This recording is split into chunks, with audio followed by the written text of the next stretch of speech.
आइए शुरू करते हैं न्यूज पथ पर सफर और सबसे पहले आपको दिखाते हैं ऐसी तस्वीरें जिनका जिक्र सरे रहा है। ये तस्वीरें सुर्खियों में भी है और सोशल मीडिया पर भी है। इनसे आपका बाखबर होना बेहद जरूरी है क्योंकि चौराहे पर इन्हीं की चर्चा है और चर्चा जंगल सफारी की भी है।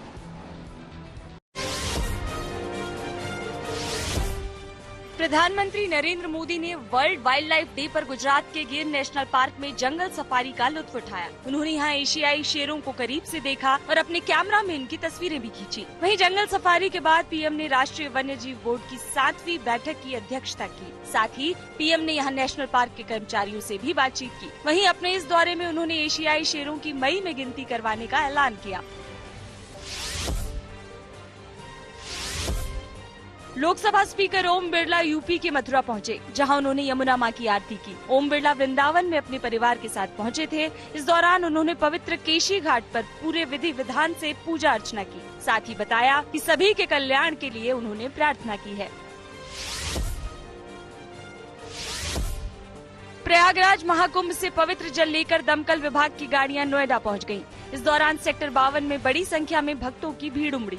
उन्होंने यहां पवित्र जल लिया। ये पहल उन लोगों के लिए की गई जो किसी कारणवश कुंभ में नहीं जा सके। ऐसे में नोएडा दमकल विभाग ने प्रयागराज महाकुंभ में कुल 5 फायर टेंडर गाड़ियों को भेजा था, जिनमें अब लगभग 10,000 लीटर अमृत जल लेकर फायर ब्रिगेड की गाड़ियां नोएडा पहुंच गई हैं।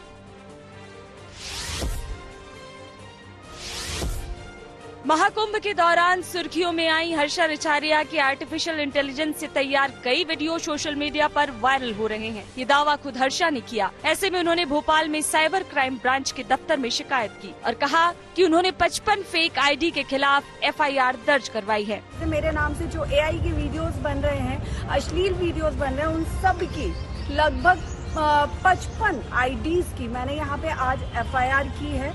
ये FIR की कॉपी है और मैं उम्मीद करती हूँ कि बहुत जल्द इन सारे लोगों को इसकी सजा, इसका दंड जरूर मिलेगा। हर हर महादेव, जय श्री राम। यूपी के गाजियाबाद में एक अनोखे तरीके से शादी हुई। दरअसल यहाँ पर्यावरण और समाज सेवा के 10 संकल्प लिए गए। इतना ही नहीं, किसान सुरविंदर अपनी दुल्हन प्रिया को बैलगाड़ी पर घर लेकर गए। वहीं इस अनोखी शादी में दहेज के रूप में पैसे, गहनों या महंगे तोहफों की जगह 11,000 पौधे दिए गए। साथ ही शादी समारोह में आए सभी मेहमानों को उपहार स्वरूप पौधे भेंट किए गए। इस अनोखी शादी को सोशल मीडिया पर भी खूब सराहा जा रहा है। जिंदगी का सफर सुहाना हो, इसके लिए सावधान रहना जरूरी है। रोजमर्रा की आपाधापी में कुछ देर बैठकर सोचना समझना भी जरूरी है कि आपके आसपास क्या हो रहा है और जो कुछ हो रहा है उससे हमारी जिंदगी, हमारा परिवार कैसे प्रभावित हो सकता है। इसलिए हॉर्न बजाकर बाखबर करने वाली खबर जरूरी होगी। और आज की ये खबर पत्नियों से परेशान होकर जान गंवाने वाले हस्बैंड से जुड़ी हुई है। बेंगलुरु के AI इंजीनियर अतुल सुभाष के बाद आगरा में TCS के मैनेजर मानव शर्मा ने पत्नी से परेशान होकर आत्महत्या कर ली। लेकिन क्या आप जानते हैं कि पुरुषों में सुसाइड रेट तेजी से बढ़ रहा है? इसकी क्या वजह है और क्या वाकई शादीशुदा पुरुष अपनी जिंदगी से परेशान है? इसी बीच लोगों ने डाउरी, डिवोर्स और एक्स्ट्रा मैरिटल अफेयर जैसे कानूनों में बदलाव की भी मांग उठा दी है। ऐसे में जरूरी है कि पति पत्नी के बीच बढ़ रही शक की दीवार को लेकर सतर्क हो जाएं और दूसरों को भी सावधान करने के लिए हॉर्न बजाएं।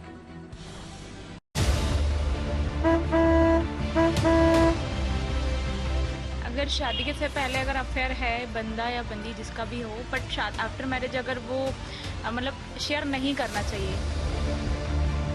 आप देखोगे हर दूसरे तीसरे व्यक्ति का अफेयर मिलता है, लेकिन मैं जहाँ तक मानता हूँ कि शादी होने के बाद आपको ये सब चीज़ें भूल जाना चाहिए।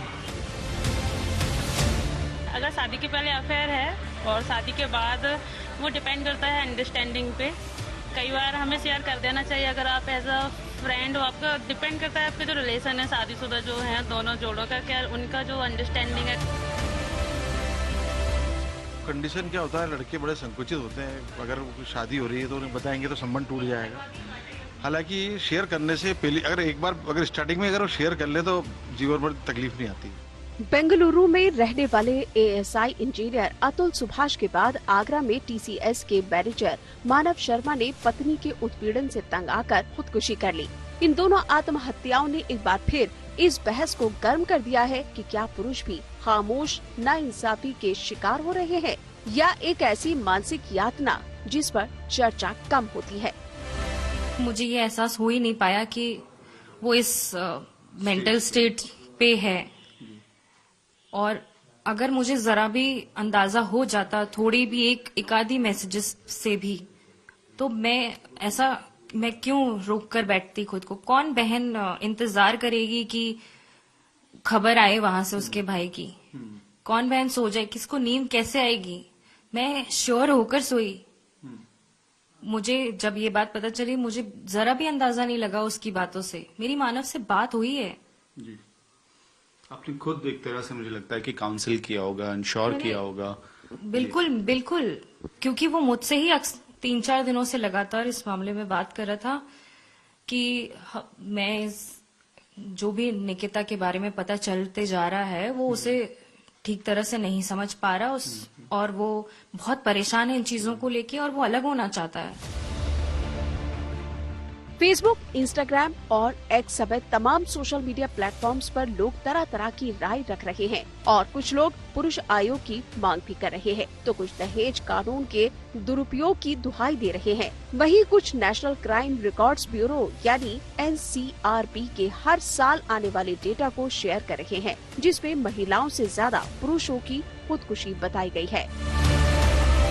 हाल ही में केरल हाईकोर्ट ने यौन अपराधों की सुनवाई करने के दौरान एक अहम टिप्पणी की। कोर्ट ने कहा कि यौन अपराधों सहित आपराधिक मामलों में ये अनुमान नहीं लगाया जा सकता कि शिकायतकर्ता महिला है तो उसकी कही गई हर बात सच हो, क्योंकि आजकल ऐसे मामलों में निर्दोष लोगों को फंसाने की प्रवृत्ति है।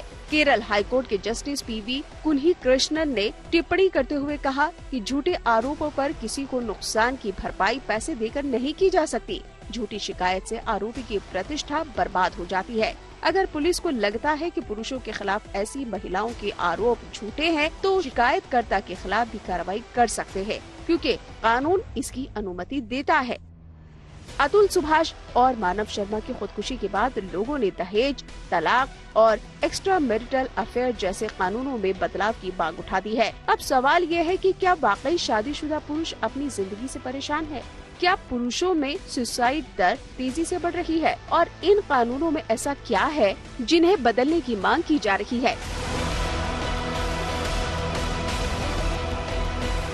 IPC की धारा 497 में अडल्ट्री यानी एक्स्ट्रा मैरिटल अफेयर्स को अपराध माना जाता है। इसका मतलब था कि अगर कोई शादीशुदा पुरुष या महिला किसी और के साथ अवैध संबंध बनाती है तो उसके खिलाफ सख्त कार्रवाई की जाती थी। हालांकि 2018 में सुप्रीम कोर्ट ने धारा 497 को रद्द कर दिया था, जिससे अब एक्स्ट्रा मैरिटल अफेयर के मामले में कानून में बदलाव हो चुका है। TCS के मैनेजर रहे मानव शर्मा के पारिवारिक रिश्तों में अनबन की बड़ी वजह इसे ही बताया जा रहा है। जैसे रिकॉर्ड्स मिले हैं, चैट्स मिली हैं, जो आप लोगों को भी पता है, उसके मुताबिक जो निकिता के अफेयर्स रहे हैं, जो मानव को बिट्स एंड पीसेस में पता चले हैं, एक बार में भी नहीं। ये शुरू हुआ है 1.5 महीने से, 1.5 महीने पहले से। धीरे धीरे उसको जब ये सारी चीजें पता चली हैं तो वो लॉस्ट होना शुरू हो गया है और वाकई वो बहुत परेशान था। ये कहता था तो हमने उसे समझा के और समझाया भी काफी, और वो समझदार बनके ही उसने ये डिसीजन लिया था कि हम म्यूचुअल डिवोर्स लेंगे। और यही कारण है कि वो नहीं बर्दाश्त कर पाए। कोई लाइफ पार्टनर कैसे बर्दाश्त करेगा कि उसका पार्टनर जिसके साथ वो इतना लविंग एंड केयरिंग इन्वॉल्व है कि उसका पार्टनर उसे चीट कर रहा है। NCRB रिपोर्ट में पुरुषों की आत्महत्या पर चौंकाने वाले आंकड़े सामने आए हैं। आंकड़ों की माने तो 8 साल में 8 लाख से ज्यादा पुरुषों ने मौत को गले लगाया है। 2015 से 2022 के बीच 8.09 लाख पुरुषों ने सुसाइड किया है। इनमें ज्यादातर पुरुष शादीशुदा थे और उनकी सुसाइड की वजह निजी समस्याएं ही थी। तो जो पत्नी के लिए कानून है, क्या वो कानून पति के लिए है? अगर होता तो आज ये स्थिति नहीं आती। मैं धन्यवाद देती हूँ कोर्ट, केरला हाई कोर्ट का, जिन्होंने फ्री हैंड दिया पुलिस को कि इन्वेस्टिगेशन करिए, अरेस्ट नहीं करिए, धमकाइए मत, ब्लैकमेलिंग के अड्डे ना बनाइए, एक्सटॉर्शन के अड्डे ना बनाइए। लड़की की फैमिली को धमका करके लाखों रुपए ऐठे जाते, ये रोज का बिजनेस है। तो सरकार कब सुनेगी? जुडिशरी कब सुनेगी? पुलिस कब सुनेगी? सब मूक दर्शक क्यों बैठे हैं? आखिर मानव को भी यही बात बोलनी पड़ी। सुनो भाई सुनो, कोई तो सुन लो, मर्दों को बहुत दर्द होता है, बहुत परेशानी है, सब मर जाएंगे, हमारी सुन लो, हमारी सुन लो, मर्दों की सुन लो, कोई कानून तो होना चाहिए उन्हें प्रोटेक्ट करने के लिए। मानव के आखिरी वर्ड्स थे, मानव जैसे लाखों पहले मर गए, आगे भी लाखों बढ़ जाएंगे अगर हम अभी भी घोर निद्रा में बैठे रहे। ऐसे में सवाल ये भी है कि पुरुषों में खुदकुशी की वजह क्या है। एनसीआरबी 2021 की रिपोर्ट के मुताबिक देश में 1,64,000 से ज्यादा लोगों ने सुसाइड किया है, जिनमें 81,000 शादीशुदा पुरुष और 28,000 शादीशुदा महिलाएं शामिल है। रिपोर्ट की मानी जाए तो 33.2% पुरुषों के आत्महत्या की वजह पारिवारिक समस्या ही थी। हालांकि एनसीआरबी की रिपोर्ट में इन समस्याओं को विस्तार से नहीं बताया गया है, लेकिन इसके लिए लड़ाई झगड़े, मानसिक उत्पीड़न, विवाद और शारीरिक उत्पीड़न जैसी वजहों को जिम्मेदार माना गया है। अगर आप देखिए मल्टीपल केसेस होते हैं हस्बैंड के ऊपर, तो क्यों नहीं उसको मिनिमाइज कर देते, उसको कम से कम केसेस में उसको एक कोर्ट में डील करिए। लेकिन बड़े सारे क्रिमिनल केसेस भी होते हैं, तो क्रिमिनल के लिए उसको अलग जाना होता है, सिविल केसेस के लिए अलग जाना होता है, तो लड़के को ट्रैवल बहुत करना पड़ता है। इसको सारे को वीडियो कॉन्फ्रेंसिंग की तरफ से करे, अगर लड़का ट्रैवल करेगा तो 4 दिन बर्बाद होंगे। तो ये सारी चीजों को हमें आगे 21वीं सदी बोलने से थोड़ी ना कुछ होगा। डिजिटल इंडिया है, यहाँ पे लाओ ना डिजिटल इंडिया।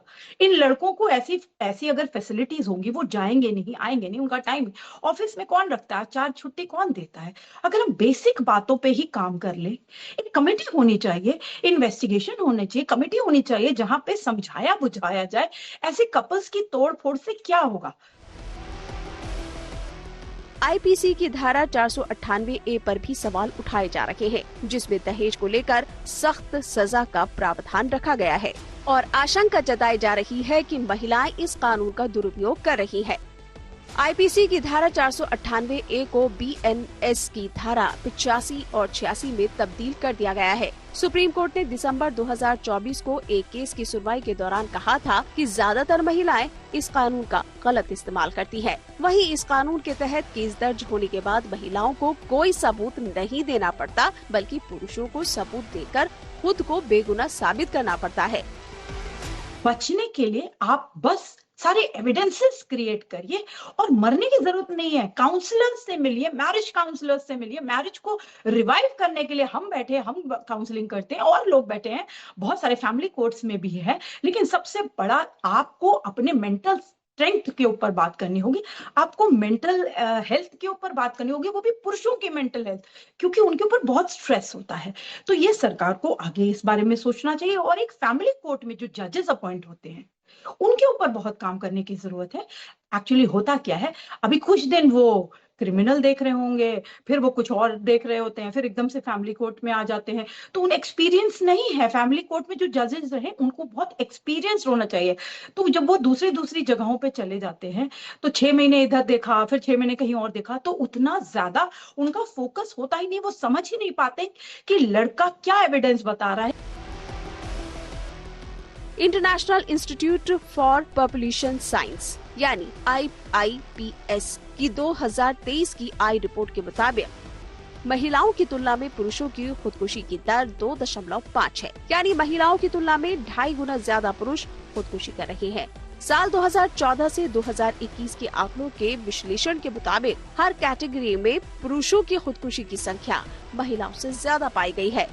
जाहिर है अतुल सुभाष और मानव शर्मा ने पत्नी से तंग आकर मौत को गले लगाया। ऐसे में जरूरी है कि पति पत्नी के बीच बढ़ रही शक की दीवार को लेकर सतर्क हो जाएं और दूसरों को भी सावधान करने के लिए हॉर्न बजाएं।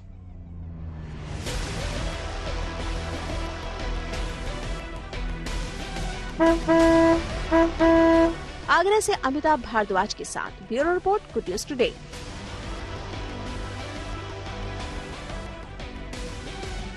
चंडीगढ़ में किसानों के साथ बैठक को गुस्से में छोड़कर चले गए सीएम भगवंत मान। चलते हैं सीधे न्यूज एक्सप्रेस वे पर, जहां देश भर की कुछ और जरूरी खबरें कर रही हैं आपका इंतजार।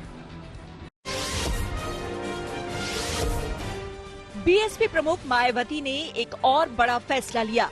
दरअसल उन्होंने अपने भतीजे आकाश आनंद को पार्टी से सस्पेंड कर दिया। आकाश को पार्टी से हटाने की वजह उनके ससुर अशोक सिद्धार्थ को बताया गया। मायावती के मुताबिक आकाश अपने ससुर के प्रभाव में काम कर रहे थे, जिससे पार्टी के हितों की अनदेखी हो रही थी। दिल्ली के पूर्व सीएम अरविंद केजरीवाल अब विपश्यना पर जाएंगे। वो मंगलवार से पंजाब के होशियारपुर में विपश्यना करेंगे। ये पहला मौका होगा जब अरविंद केजरीवाल पार्टी की हार के बाद पहली बार राजधानी से बाहर जा रहे हैं। माना जा रहा है कि विपश्यना का ये सेशन 10 दिनों का हो सकता है। वो इससे पहले साल 2023 में भी इसके लिए होशियारपुर जा चुके हैं। नए बने नोएडा इंटरनेशनल एयरपोर्ट के ट्रेनिंग सेंटर का नाम देश की पहली महिला फाइटर पायलट अवनी चतुर्वेदी के नाम पर रखा गया। स्क्वाड्रन लीडर अवनी चतुर्वेदी अभी भी वायुसेना में कार्यरत हैं। ऐसे में उनके नाम का प्रस्ताव एयरफोर्स को भेजा गया था, जिसे अब मंजूरी मिल गई है। अवनी चतुर्वेदी मध्य प्रदेश के रीवा की रहने वाली हैं। राम मंदिर पर आतंकी हमले की बड़ी साजिश का खुलासा हुआ। यूपी के फैजाबाद में मटन शॉप चलाने वाले संदिग्ध को हरियाणा के फरीदाबाद में हैंड ग्रेनेड के साथ गिरफ्तार करने का दावा किया गया। केंद्रीय एजेंसियों से मिली जानकारी के आधार पर गुजरात एटीएस और फरीदाबाद एसटीएफ ने संदिग्ध को दबोच लिया। कहा जा रहा है कि ये संदिग्ध आईएसआई के संपर्क में था। जम्मू कश्मीर और हिमाचल प्रदेश में एक बार फिर से भारी बारिश और बर्फबारी हुई। वेस्टर्न डिस्टर्बेंस की वजह से ऐसा ही सिलसिला 2 दिनों तक जारी रह सकता है। पहाड़ी राज्यों के अलावा मैदानी इलाकों में पंजाब और हरियाणा में आंधी के साथ हल्की बारिश हो सकती है, लेकिन दिल्ली में मौसम सामान्य रहेगा। जम्मू कश्मीर के गुरेज में सेना ने एक पहल की और वहां छोटे बच्चों के लिए स्नो आर्ट प्रतियोगिता का आयोजन किया। वहीं इस मौके पर बच्चों ने दूसरी प्रतियोगिताओं में भी हिस्सा लिया, साथ ही सेना का शुक्रिया भी अदा किया। न्यूज पर आगे है धन बाजार, जहां शेयर बाजार से लेकर कारोबार तक की सभी अहम खबरें होती हैं और इसका सीधा रिश्ता आपकी आमदनी आपकी जेब से होता है। तो तेज रफ्तार खबरों के बीच ये जरूरी खबरें छूट न जाए, इसलिए सीधे आपको लिए चलते हैं धन बाजार। शेयर बाजार में आज काफी उतार चढ़ाव देखने को मिला।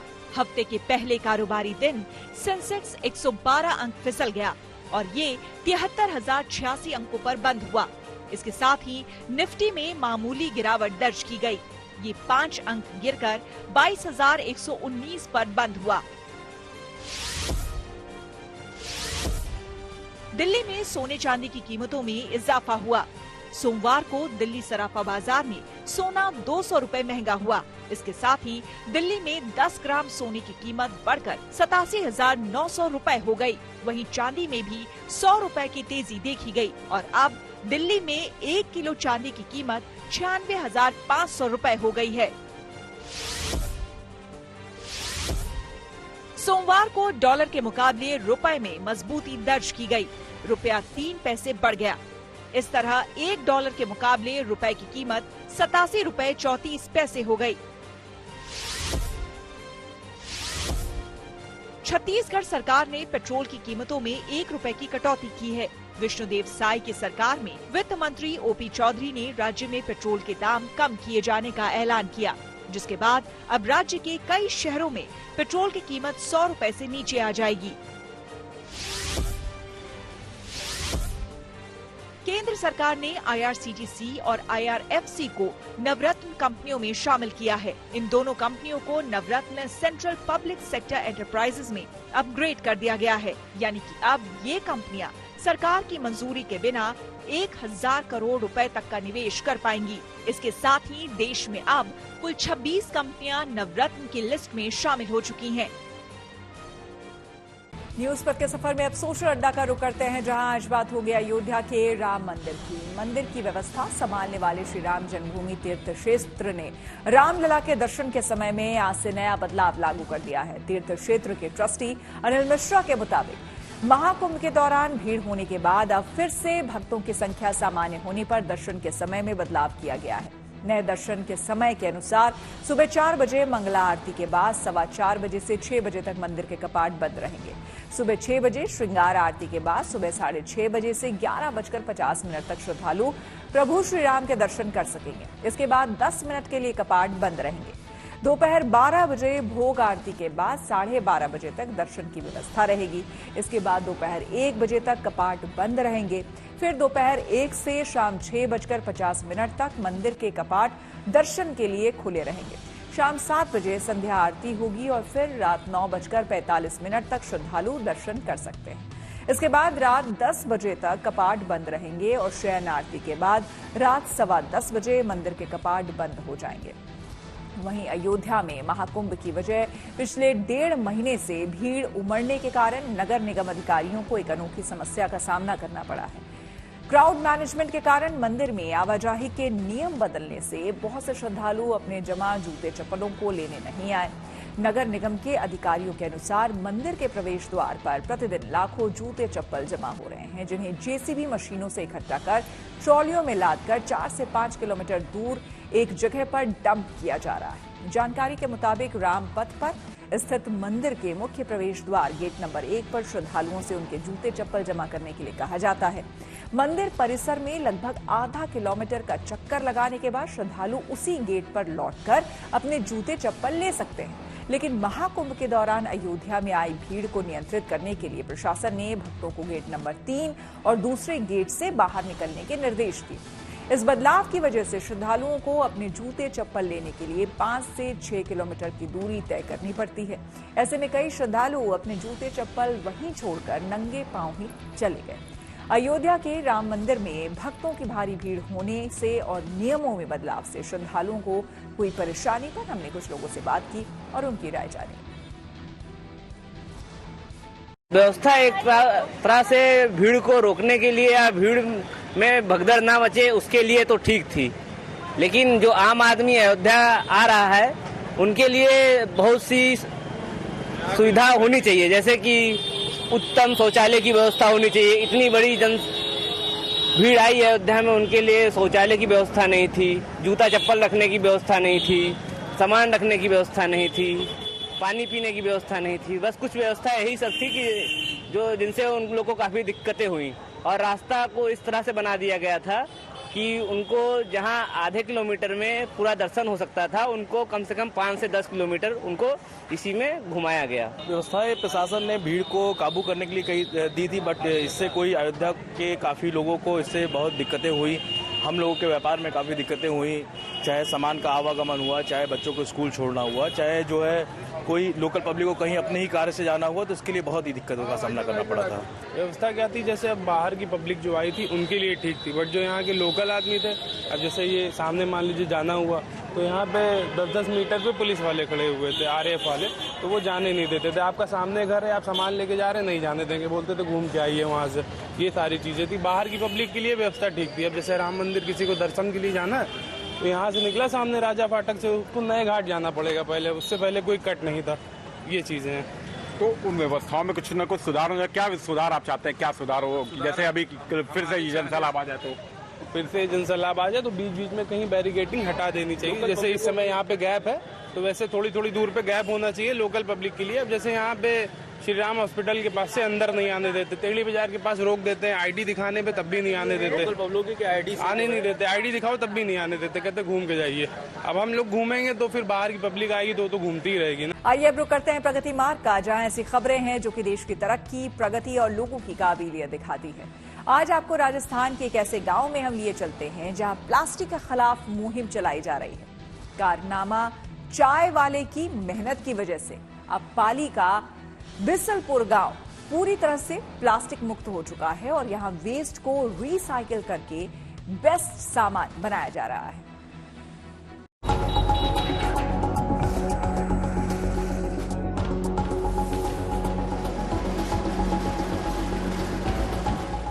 राजस्थान के पाली का ये बीसलपुर गांव है।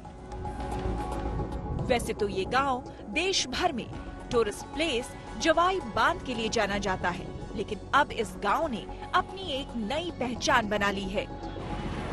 बीसलपुर के ही रहने वाले कानाराम की मेहनत और सोच ने आज इस गांव को प्लास्टिक मुक्त बना दिया है। कानाराम गांव में ही अपनी चाय की दुकान चलाते हैं, जिससे उनका परिवार तो चल जाता था, लेकिन उनके दिल में समाज और पर्यावरण के लिए भी कुछ करने का जज्बा था। और बस यहीं से कानाराम ने अपनी चाय की दुकान के साथ साथ अपने गांव को प्लास्टिक मुक्त बनाने की जिम्मेदारी उठा ली। मैंने 10वीं फैली हूँ मैं, और उसके बाद में मैं बाहर मुंबई कमाने चला गया था। फिर मेरी शादी के बाद यहाँ सेट हुआ और यहाँ भी मैंने होटल इंडस्ट्री में भी काम किया और मेरी अभी चाय की दुकान है। चाय की चर्चा के साथ में यहाँ के रहने वाले दिलीप कुमार दानमल जी जैन हैं, उनसे मेरी मुलाकात हुई। तो उन्होंने बताया, मैं सफारी का भी काम करता था, उन्होंने बताया कि आप सफारी भी बहुत अच्छा कराते हो, टूरिस्ट भी बहुत अच्छे आते हैं यहाँ पे, लेकिन प्लास्टिक का काम बढ़ता जा रहा है। तो उस काम को लेके उन्होंने मुझे थोड़ा मोटिवेट किया और समझाया कि इसको कैसे भी करके हमें इस धरती के दुश्मन को कम करना है और इकट्ठा करना है। कानाराम ने पर्यावरण को सुरक्षित करने के लिए संकल्प तो ले लिया, लेकिन सबसे बड़ी चुनौती तो ये थी कि प्लास्टिक और वेस्ट मटेरियल को इकट्ठा कैसे किया जाए। आप भी हमें सहयोग करते हो, जैसे कि आपके स्कूलों में लाए। फिर उन्होंने स्कूलों में जाना शुरू किया और बच्चों को उनके घर और आसपास के वेस्ट मटेरियल को इकट्ठा करने के लिए जागरूक करने लगे। और स्कूल में ही वेस्ट मटेरियल इकट्ठा करने के लिए बड़ा सा डस्टबिन रख दिया, जिसमें बच्चे प्लास्टिक और वेस्ट चीजें डालने लगे। इसलिए स्टार्ट इन्होंने उच्च माध्यमिक विद्यालय बलौना से की थी, जहाँ पे हमने बच्चों को प्रेरित किया कि आप अपने घर से, अपने गली से प्लास्टिक के कचरों को एकत्रित करें। उन्होंने यहाँ पर एक बॉक्स लगाया, बच्चे एकत्रित करते लाके यहाँ करते थे, जैसे ही वो फुल होता था कलेक्ट होता था। उसके साथ साथ में उन्होंने एक ऑटो स्टार्ट किया जो घर घर प्लास्टिक के कचरे को कलेक्ट कर रहे थे। उसके बाद में इन्होंने अपनी शॉप के ऊपर भी एक अभियान चलाया कि जो भी बच्चा प्लास्टिक लेके आएगा तो उसको उसके पढ़ाई से संबंधित सामग्री वितरित की जाएगी। अब आसपास के इलाकों से कानाराम के पास प्लास्टिक और वेस्ट मटेरियल पहुंचने लगा और उन्होंने गांव में ही कुछ समाज सेवी संस्था की मदद से वेस्ट मटेरियल को रिसाइकिल करने की फैक्ट्री लगवाई, जिसमें अब प्लास्टिक को प्रोसेस कर वेस्ट मटेरियल से काम के बेस्ट सामान बनाए जाते हैं। हमारा प्लास्टिक पहले तो सेग्रीगेट करके कुछ ही प्लास्टिक बाहर जाता था, और हाल ही में हमारा नेप्टनस और एम्थेरियम के सहयोग से यहाँ पे प्लांट भी लगाया है, जिसमें इस प्लास्टिक जो लो वैल्यू का एकदम प्लास्टिक है, जो कैरी बैग का हो गया, मिल्क पाउच का हो गया, रेफर का हो गया, इसको हम क्रश करते फिर मिक्सर में गर्म किया जाता है और फिर सीधा एक्सट्रूडर में डाई सिस्टम में लगाया जाता है, जिससे उसकी 5 फीट की पट्टी निकलती है और उस पट्टी के माध्यम से हम कुछ भी मोल्ड, डिजाइन या वस्तु बनाना है, आपके ऊपर डिफरेंट है कि आप उसको कैसा कुछ यूनिक रूप दे सकते हैं। वाकई में कानाराम की पहल से अब उनका गांव प्लास्टिक मुक्त हो चुका है और अब उनकी कोशिश यही है कि आसपास के इलाकों से भी धरती के दुश्मन प्लास्टिक को खत्म किया जाए, जिससे न सिर्फ पर्यावरण सुरक्षित और संरक्षित होगा, बल्कि लोगों के स्वास्थ्य के लिए भी ये एक वरदान साबित होगा। पाली से भारत भूषण जोशी के साथ bureau report, good news today. इसी के साथ न्यूज पथ में मेरे यानी कि श्वेता झा के साथ फिलहाल इतना ही। देश दुनिया की तमाम पॉजिटिव खबरों के लिए आप देखते रहिए गुड न्यूज टुडे।